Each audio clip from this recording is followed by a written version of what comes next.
Hallo meine Lieben und willkommen zu unserem Homeschooling-Alltag. Guten Morgen. Wir stehen so langsam auf. Da ist die erste fleißige Biene und deckt den Frühstückstisch. Wir haben es 7:30 Uhr. Das ist die Zeit, in der wir aufstehen und direkt so 8:30 Uhr geht das Homeschooling los und ich nehme euch heute dabei mit. Einmal ein paar Infos. Ich habe ja 8 Kinder, wie ihr wisst. Wenn ihr es nicht wisst, dann müsst ihr euch ein paar andere Videos von mir anschauen. Auf jeden Fall, ja, die Große, mit der habe ich keine Probleme. Die macht alles alleine. Also ihr Homeschooling, da muss ich mich nicht drum kümmern. Aber ich habe 7 Fünftklässler und die sind auch noch verteilt in 4 verschiedenen Klassen. Also die Sechslinge sind immer zu zweit in einer Klasse und Malik Musa ist alleine in einer. Somit haben wir 4 Klassen. Ja, wir haben von jeder Klasse einen Stundenplan und jede Lehrerin, jede Klasse hat macht so ein bisschen so ihr eigenes Ding, ja, ihr eigenes Ding. Also hat so ein bisschen ihr eigenes System und eben ihren anderen Stundenplan. Ich muss auch gleich gucken, wer hat als erstes jetzt, morgens haben ja die meisten eben gleich Zoom-Meeting mit der Klasse oder eben mit der Lehrerin oder was auch immer da gerade ansteht, muss ich selber nochmal schauen. Auf jeden Fall auch erstmal, Hirn arbeitet noch nicht richtig. Ich bin auch ein bisschen zu spät schlafen gegangen, werde heute müde sein, aber gut, es gibt Kaffee gleich. Das ist ein großes Schluck Wasser, dann gibt es Kaffee und dann startet mein Motor. Auf jeden Fall, was wollte ich noch sagen? Ja, ich erzähle euch gleich noch ein bisschen mehr, wie wir das Ganze halten und was für uns so die Schwierigkeiten im Homeschooling sind und was gut läuft, was schwer ist, was der Unterschied ist, wenn man eben so viele Kinder hat, so weiter. Ja, das bereden wir dann im Laufe des Videos, aber auf jeden Fall jetzt erstmal alle wach kriegen. Die Slinge, die stehen immer selber auf, die Große eben auch. Den Jüngsten kriege ich ein bisschen schwer aus dem Bett. Wahrscheinlich muss ich den noch aus dem Bett kitzeln. Ansonsten gar kein Problem, die haben ihren eigenen Wecker und stehen selber auf. Da muss ich mich nicht drum kümmern. Das ist super. Genau, ich trinke jetzt mein Wasser. Und wir starten. Ich bin sogar noch im Pyjama. Ich habe hier nur mein Kopftuch schnell rübergeworfen, damit ich mich hier zeigen kann. Ne? Am besten, ich schaue jetzt schon mal, wie der Stundenplan aussieht. Und zwar muss ich selber mal hier gucken. Was haben wir denn hier? Heute ist Donnerstag, 9 Uhr bei Ahmed und Zehra. Ist nichts, da ist erst um 10 Zoom dran. Ne? Dann haben wir bei Rana und Esma. Die haben 8:30 Uhr, genau, mit ihrer Klassenlehrerin ein Zoom. Bei Malik Musa. Der hat auch erst um 10. Und wer fehlt mir noch? Ist den Stundenplan verschwunden? Ja, wo ist denn der eine Stundenplan hin? Einer hat mir einen Stundenplan geklaut. Warum denn? Weil die Kinder haben einmal in ihren Zimmern, habe ich denen den Stundenplan ausgedruckt und dann mal hier unsere große Tafel. Ne? Hier stehen ja einmal deren Wochenaufgaben, also was auch so Hausarbeit angeht und dann eben auch die Stundenpläne einmal für mich, für den Überblick. Und einmal haben die Kinder ihre Stundenpläne auch noch im Zimmer. Ja, vielleicht hat den einen aus hier, den muss ich mal fragen. Guten Morgen. Okay, hier ist ein Nakidai. Zieh dich erstmal an, mach ruhig dicht an. Gut, die oben stehen auch auf. Dann machen wir erstmal den Frühstückstisch bereit. Oh, ich muss ja auch mein Licht ausstellen. Ist ja Winterzeit, ne? Ist dunkel. Ich mag das nicht. Dann denke ich immer noch, es ist Schlafenszeit. Aber gut, legen wir los hier.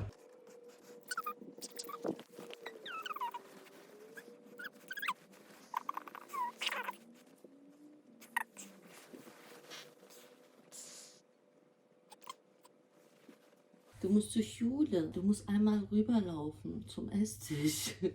Da ist die Schule. Die Schule wartet auf dich im Wohnzimmer. Heute fit und bereit zum Arbeiten. Du schreibst heute deinen Test, ne? Ja. Welche Uhrzeit, weißt du schon? Am Wochenende wird ausgeschlafen. Dummer. Ja. Nicht wieder einschlafen. Eine Runde Müsli, damit das Gehirn arbeiten kann und dann geht's los. So, das auf die Stundenpläne. Was war das für eine Arbeit, die du schreibst, mein Fuße? Deutsch. Deutsch ist bei? Okay, dann schreibst du die Arbeit um 11. Adem, Zeynep, ihr habt jetzt um 9 wieder Englisch. Ahmed, ihr habt um 10 mit der Klassenlehrerin, richtig? So, und Rana Esma, ihr habt jetzt 8:30 Uhr gleich. Aber hier steht freiwillig, aber, siehst du, ja, stimmt, hast du recht, 9:30 Uhr erst. Okay, gut. Dann müssen wir heute nochmal alle nochmal zusammen die Schulcloud durchgehen. Mach auch gleich den Drucker an.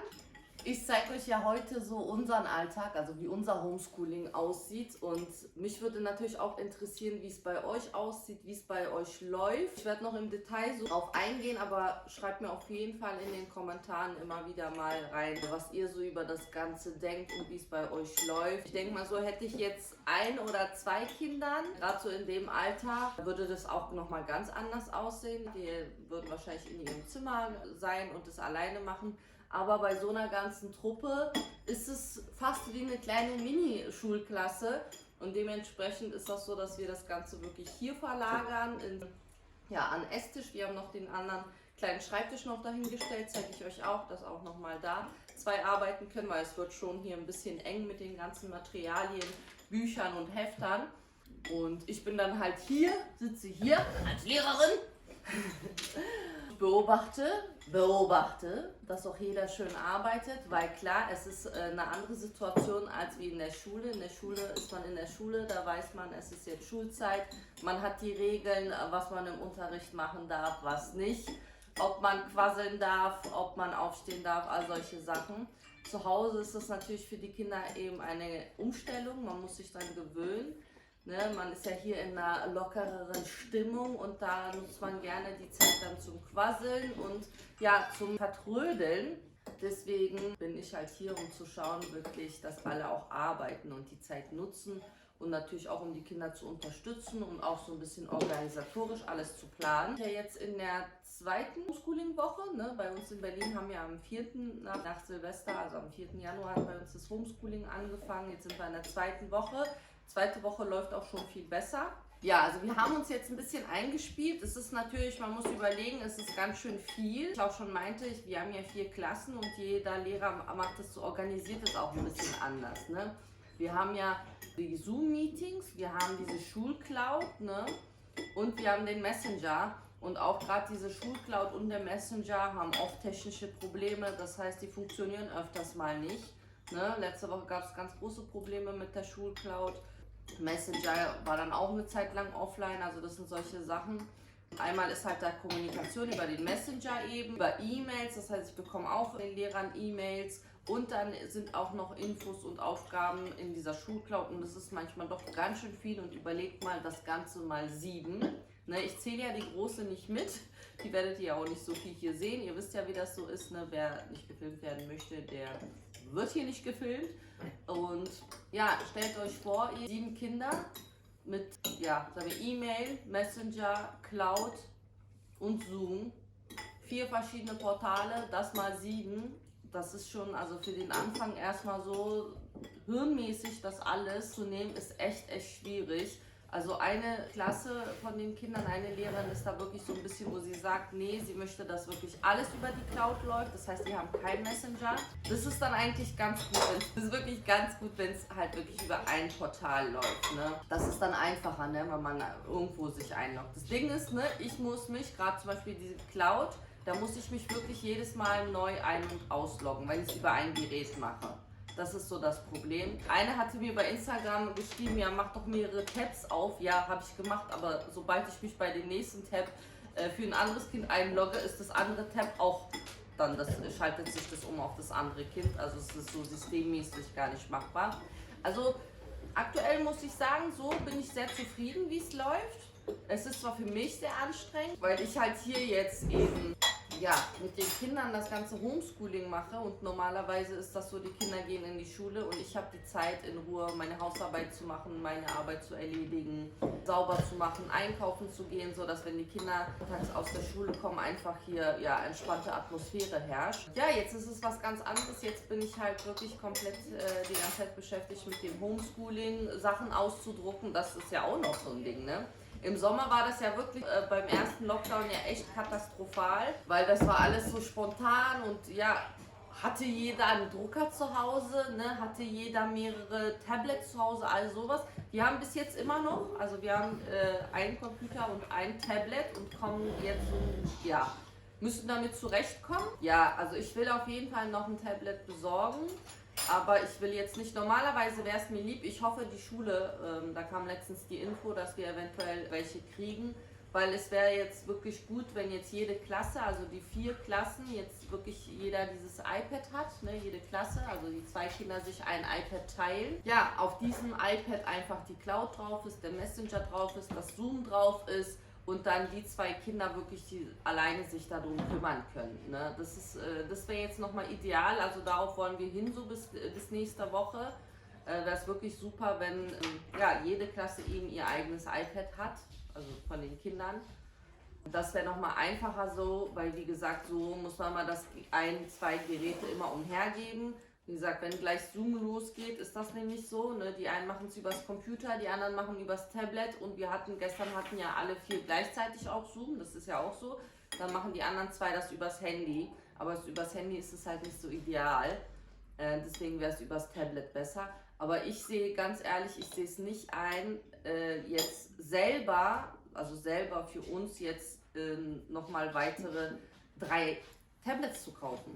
Weil, wenn jetzt, sagen wir mal, wenn jetzt das Homeschooling wieder vorbei ist, brauche ich nicht so viele Geräte. Also ich möchte ja halt nicht, dass mal jeder hier so ein Tablet und so ein Blödsinn hat. Brauchen wir einfach nicht.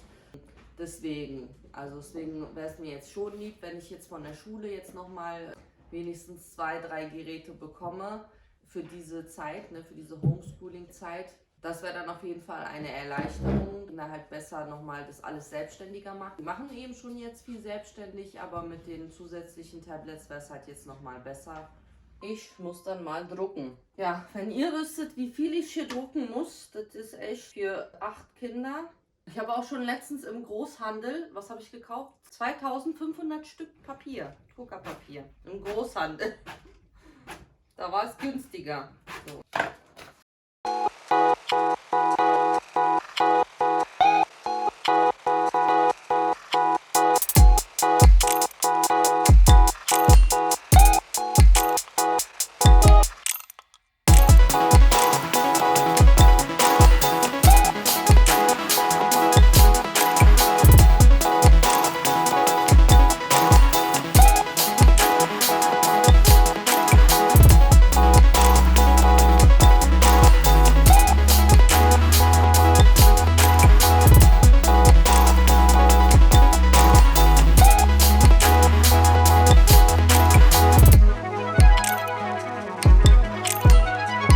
Ich heiße Max.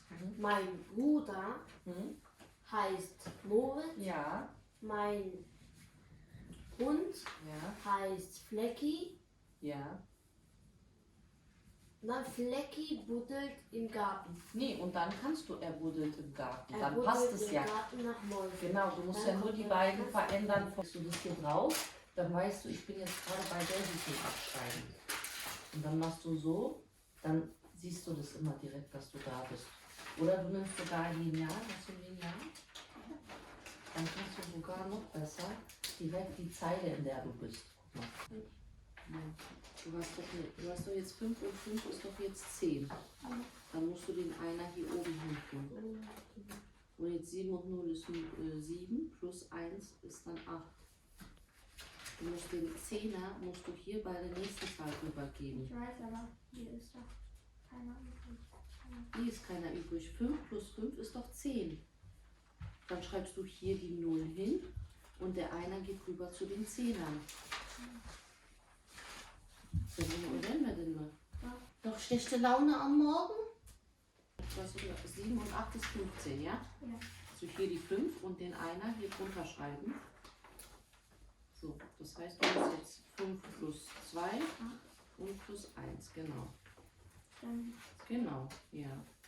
Ja, die Kinder haben ja ihre Aufgaben, auch hier drinnen. In dieser Cloud haben die Lösungsbögen, das heißt, danach können wir auch gemeinsam kontrollieren, die Lösungen. Oder die haben halt die Aufgabe, dass die Sachen abfotografieren und dann da hochladen müssen, dass die Lehrer die dann halt nochmal angucken oder eben auch mal vorzeigen oder die Lehrer das kontrollieren, wie auch immer.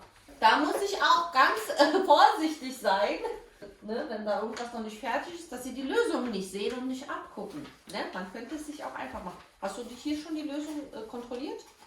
Genau, jetzt ich musste auch was hochladen, aber muss man aber auch später verschieben, weil wie gesagt, wir haben halt eben nur die 2 Geräte. Übers Handy ist es mit dieser Cloud ein bisschen schwer alles zu sehen, also ist über iPad und Computer schon besser. Ja, wir machen halt zur Not nur übers Handy das Zoom. Also macht ruhig. Also das Rot ist immer halt Pflicht. Ja. Da müsst ihr teilnehmen. Und das ist blaues Sprechstunde für Kinder. Also ihr könnt dann reingehen. Wenn ihr irgendwelche Fragen habt zu den Aufgaben, dann könnt ihr mit der Lehrerin besprechen. Also wenn es irgendwas gibt, dann legt euch das mal bereit, dass ihr danach im Anschluss dann das sprechen könnt. Das ist halt ja auch gut, dass sie diese Zoom-Meetings haben mit ihren Lehrern, dass ja auch wirklich Sachen sind, die zu besprechen sind oder so, wo ich auch nicht immer den Kindern helfen kann. Ja, das sind manchmal so Aufgabenstellungen, da ist es so selber, da weiß ich selber nicht, was wollen die denn jetzt, was man machen soll. Das ist dann natürlich immer gut. Man hat halt immer die Möglichkeit, die Kinder können die Lehrer anrufen oder eben über Zoom dann die Sachen besprechen. Bei den einen ist auch immer super, die haben eigentlich fast täglich immer auch eine Stunde, wo sie wirklich, als Mathe, ja, die macht auch nämlich komplett eine Zoom-Stunde, wo sie wirklich dann dabei die Kinder unterstützt bei den Aufgaben. Also das ist wirklich praktisch. Da braucht ihr auch im Zimmer keine Kopfhörer. Die können auch im Zimmer ohne Kopfhörer machen. Aber das ist doch dieses. Was? Oh, ja, stimmt. Oh. Er sagt, was meint ihr denn? Was für ein da ist diese Ja, mein MacBook, das Mikro, ja, ist kaputt. Man hört nur und ja, man hört nur Donald Duck. Stimmt, ja, die müssen es über Kopfhörer machen. Ach, ja, gut. Ja, haben sie dich in der Schule so ein bisschen gezeigt, wie das Ganze funktioniert? Ja. Ja? Hat sie dir in der Schule das am Computer gemacht? Ja. Ja? Ja. Weil es ist auch nämlich unterschiedlich, ne? Also wie gesagt, jeder Lehrer hat das so ein bisschen anders gemacht. Ich glaube, eigentlich waren es nur 2 Klassen von 4, die so ein bisschen die Kinder auch so in der Schule schon darauf vorbereitet haben, wie das da funktioniert, wo die ganzen Aufgaben drin sind, wie sie das mit dem Hochladen machen und so. Und das war jetzt halt wirklich, ja, ist nicht bei jedem Kind, deswegen ist halt diese Woche auch nochmal so für mich der Fokus, die Kinder da selbstständig so zu zeigen, wo sie welche Aufgaben finden, wo die Links sind zu den Aufgaben. Also ich kontrolliere natürlich auch, wo die Sachen sind zum Ausdrucken. Da brauchen sie noch Hilfe. Und ansonsten wissen sie dann eigentlich selber, wo sie da rein müssen. Und eben jetzt, haben wir jetzt auch zusammen abfotografiert und die Sachen reingetan, dass sie das wirklich selbstständig dann machen und nicht immer so auf mich angewiesen sind. Ich muss jetzt gleich mal schauen. Oh, das ist hier für 2 Kinder. Ich drücke gerade so viel aus. Ich verliere schon den Überblick. Ich glaube, ich habe alles. Muss ich gleich nochmal schauen, ob das alles ist. Hoi, hoi, hoi, hoi, hoi. So. Kann ich schon mal lochern. Dann sortiere ich mal den Locher her. Guck mal diesen Stapel. Das ist jetzt für 2 Kinder. Ne, sieht man gar nicht. Wie viele Blätter das sind. Naja, gut. Ist schon die richtige. Ja, nee, da kommst du ja. Ach, da kommst du ja. Du brauchst einen Moment, habe ich gemerkt. Ne? Bist du fertig? Bist du jetzt fertig? Wir wollen nicht noch mit. Was? Kommt da immer noch was? Nicht dein Ich Ernst. glaube, er hat zu viel Schulstoff gegessen. Nicht dein Ernst, ne? Da kommt immer noch was. Nee? Doch nicht? Doch. Oh Mann. Na. Oh. Und das nur für 2 Kinder, ja? Ich möchte das mal betonen. So, es ist jetzt 9:45. Die meisten, also warte, 1, 2, 3 Klassen. Das sind jetzt, warte mal, ich muss ja nachrechnen. Die sind jetzt in ihren Zoom-Meetings. Also 1, 2, 3, 4, 5 Kinder. Markus ist ja alleine in einer Klasse. Die haben jetzt gerade ihre Zoom-Meetings. 2 haben jetzt nichts, die arbeiten jetzt hier weiter. Das ist für mich die Zeit, die ich jetzt nutze, um mich einmal klar Schiff zu machen, aus meinem Pyjama raus, mir ein vernünftiges Kopftuch anzuziehen. Und dann sehen wir uns später wieder. Ich muss mal schauen, wie lange die ihre Zoom-Meetings haben. Manchmal haben sie ja 2 hintereinander. Ist ja mal so ein bisschen unterschiedlich. Meistens machen wir dann um 12 Uhr Mittagspause. Und genau, dann sehen wir uns gleich nochmal wieder.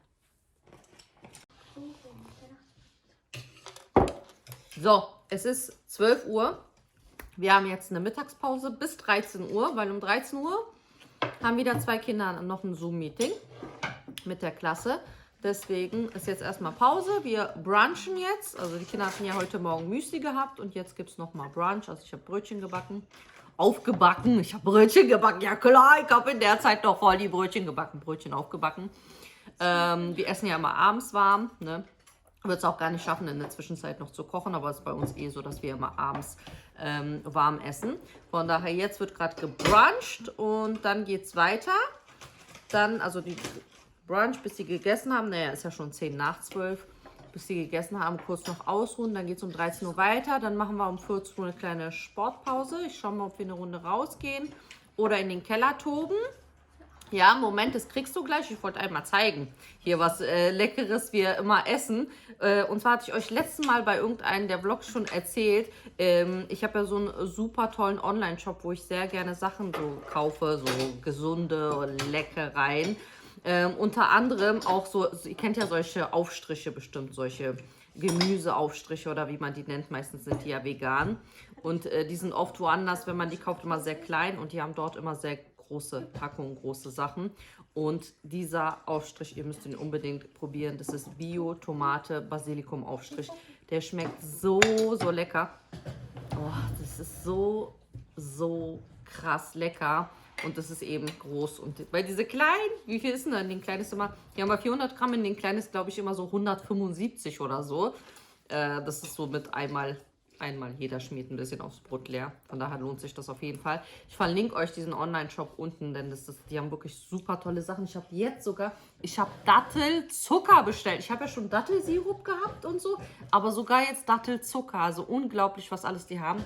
Hier, Ahmed, für dich. Und endlich, ich hatte es euch nämlich gesagt, andauernd war dieser hier ausverkauft, und zwar Dio vor allem. Dio Dattel Haselnusscreme. Also einfach nur, was haben wir da drin? Datteln, 55%, 44% Haselnuss und Kakao. Mehr ist da nicht drin. Ich habe gesagt, das wird so eine gesunde Nutella-Alternative. Ich muss das gleich mal probieren. Ich bin so gespannt.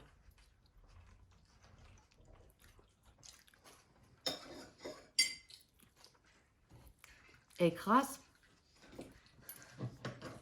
Das schmeckt wirklich, das schmeckt richtig. Also natürlich ist es kein Nutella, ne? Wir wollen jetzt nicht hier Dings. Aber Nutella ist nicht gut. Wir haben da pures Palmöl. Dann haben wir da Haselnuss, weiß ich, 3%. Ihr habt hier 44%. Aber ich habe es jetzt nicht erwartet, dass es so gut schmeckt. Können wir dann gleich probieren. Rüber. Ja, das ist eine super tolle Alternative, finde ich jetzt mega. Null Zucker, einfach aus Dattel, Haselnuss und Kakao, mehr nicht. Wow, kein Wunder, dass das ganze Zeit ausverkauft ist. Das müsst ihr probieren. Krass, mega, mega. Ich habe hier auch noch eine große Packung Cashewnüsse bestellt. Also echt, ich liebe diesen Shop, ihr müsst da vorbeischauen. Schaut da so gerne in die Infobox. Ich habe auch einen kleinen Rabattcode. Steht alles drin. Schaut da gerne vorbei. Und jetzt wird erstmal gemampft. Und dann geht's weiter. Hören ist noch aktiv. Ich will gesunde Nutella. Gesunde Nutella. Ja, erstmal hier was Deftiges und dann immer das Süße zum Schluss, ne?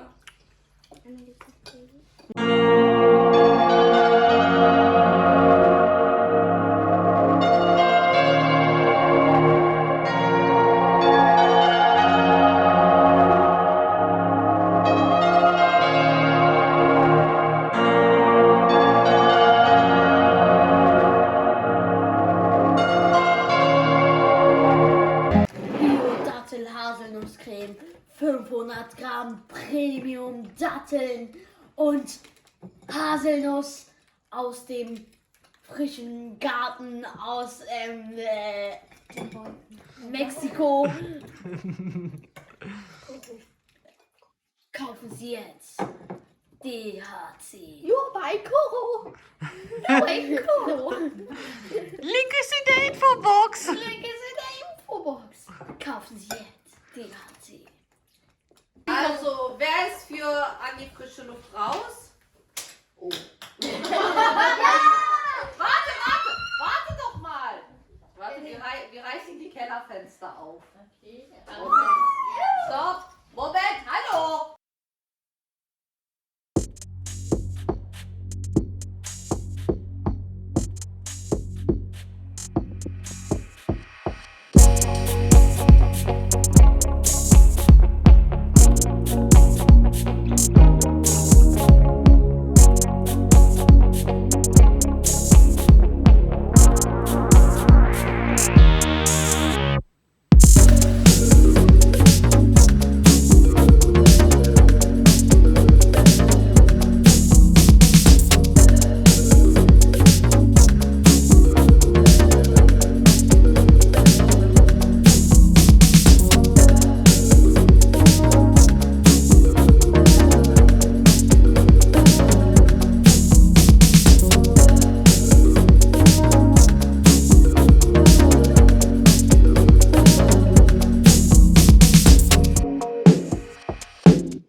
schreien, die Nachbarn denken noch, wir verprügeln irgendjemanden. Schaff's nicht mehr. Oh, super, Zehra. Oh, wow. Wow. Sie liegt doch auf dem Boden. Was soll das? Nein. Sie hat ein T-Shirt an. Guck, Oh, ne. Meine Arme. Okay. Zeynep, warte. Es ist nur noch Malik Musa. Zeynep, Rücken gerade machen. Zehra. Rücken gerade machen. Warst Schaffst du schon du? gerade unten, Zeynep? Nein, das ist mein T-Shirt, wirklich. Rücken gerade machen. Warte, wir haben jetzt 3. Warte, Malik Musa, nein, komm. Ich bin oben. Ich halte ihn oben. Nein, nein, nicht. Last. Aber ne. Man sieht es nicht. Doch, sie ist oben. Ist oben. Was macht ihr hier? Was soll das? Aber das war richtig gut. Das sind schon mehr als 5 Minuten, oder? Nein, Mann, übertreib mal nicht. Das ist so guck mal, Zeyneps Gesicht. Gib doch auf! Ihr sollt aufgeben! Zeynep, du musst den Rücken gerade machen.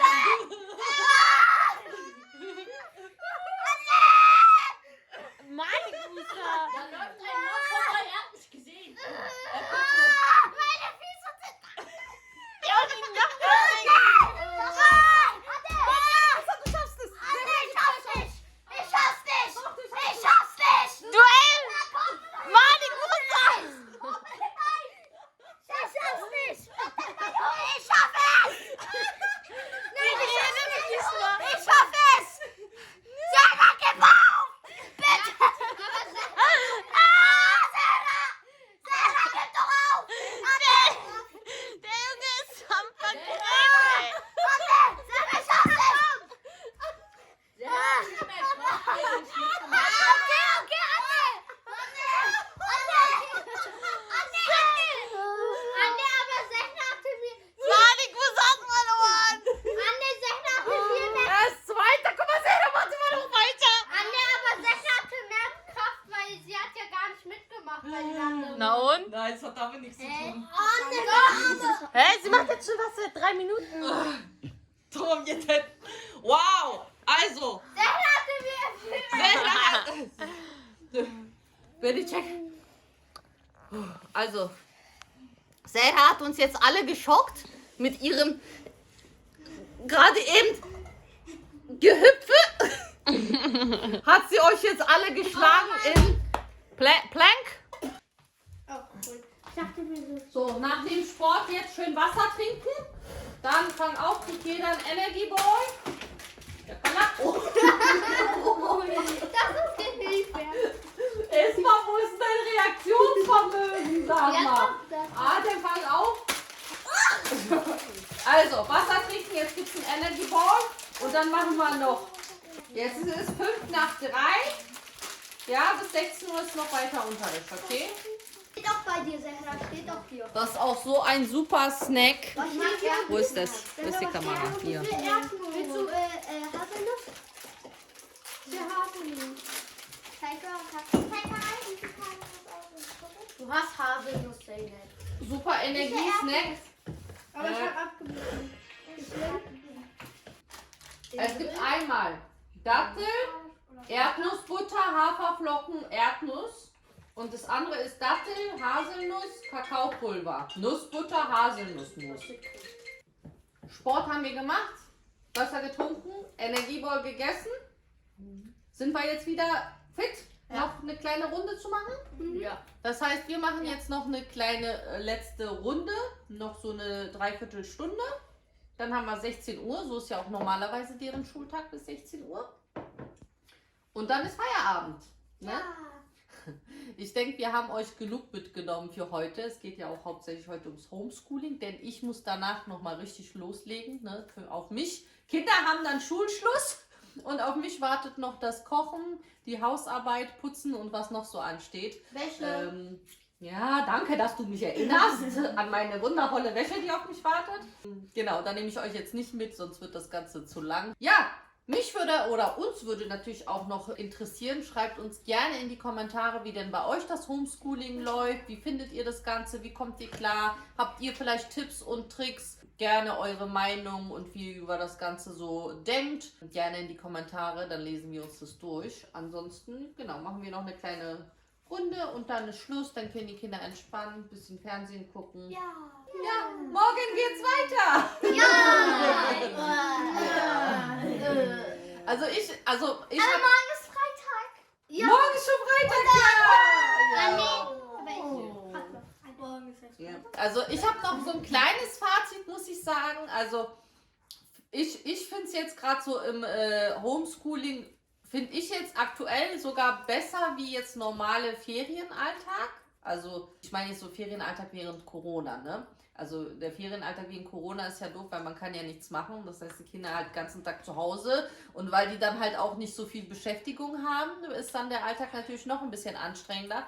Ich finde dadurch, dass der Alltag jetzt gerade aktuell so strukturiert ist mit dem ganzen Homeschooling, finde ich die Atmosphäre an sich ein bisschen angenehmer. Und ich denke auch, so wenn wir das so weiter so durchziehen, dann ist es sogar ein Vorteil für die Kinder, dass wir auch so sehr gut Stoff bearbeiten können. Und ich ja auch die ganze Zeit da bin und versuche, die so gut wie möglich zu unterstützen. Deswegen sehe ich das Ganze aktuell ganz positiv, auch wenn es natürlich jetzt ein bisschen anstrengend für mich ist, aber dennoch den Kindern zuliebe versuchen wir die jetzt so gut wie wir können zu fördern. Deswegen ja, ich freue mich mal auf eure Kommentare. Wie macht ihr das so? Sagt ihr, eure Kinder kommen da komplett alleine klar oder müsst ihr unterstützen? Oder, ne, ich meine, viele Eltern sind ja gleichzeitig auch im Homeoffice und dann auch noch die Kinder. Ich meine, unsere Selbstständigkeit ist natürlich im Vorteil, weil wir können uns unsere Arbeitszeit einplanen. Aber ich stelle mir das, wenn ich mir jetzt vorstelle, andere Eltern, die noch wirklich so Homeoffice haben und dann nebenbei natürlich auch noch die Kinder so unterstützen müssen, ist bestimmt noch viel schwerer. Also ja, deswegen machen wir jetzt Schluss hier. Und ja, wenn euch das Video gefallen hat, dann würden wir uns freuen, wenn ihr uns natürlich einen Daumen hoch da lässt, den Kanal abonniert und auch die Benachrichtigungsglocke aktiviert, um das nächste Video nicht zu verpassen. Und bis zum nächsten Mal. Tschüss.